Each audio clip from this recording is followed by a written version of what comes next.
Traffic இல்லைங்க இன்றைக்கி, கம்மியாக தான் இருக்குது. ஏன்னா இங்கே மார்க்கெட் இது செவ்வாய்க்கிழமைனா இங்கே மார்க்கெட் போட்டுருவாங்க ஃபுல்லாக ரஷ்ஷாக.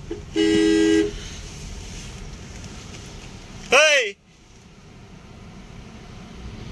அட பைத்தியக்காரன், பின்னாடி ரிவர்ஸ்லேயே வந்துச்சிட்டாங்க. அடா பொண்ணா அது? ஓ சாரி, அதுக்கு ரிவர்ஸ்லையா? ஒரு சாரி கூட கேட்கலங்க, பின்னாடி திரும்பி கூட பார்க்கலங்க, அவங்க பான்னு போயிட்டே இருக்காங்க. காலையில் ஃபர்ஸ்ட் ட்ரிப்பு எப்படியா?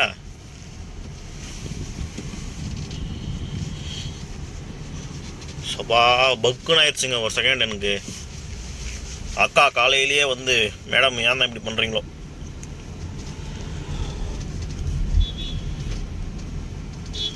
மேடம் காலையிலேயே எனக்கு ஆட்டோ அட்டாக் வர வச்சிட்டாங்க. ஸோ கைஸ், அது வந்து கொஞ்சம் டவுன் ஆகிற ஏரியாவா, அவங்க வண்டி வச்சுக்கிற கியர் வண்டி அவங்களது. கிளச்சில் கால் வச்சுட்டு பிரேக்லேருந்து கால் லைட்டாக எடுத்துருப்பாங்க போல இருக்குது. பின்னாடி டவுனில் அப்படியே இறங்கிச்சு வண்டி லைட்டாக. ஸோ பெரிய அடி ஒன்றும் இல்லைங்க, லைட்டாக தான் டச் ஆச்சு, அது வரைக்கும் சந்தோஷம்.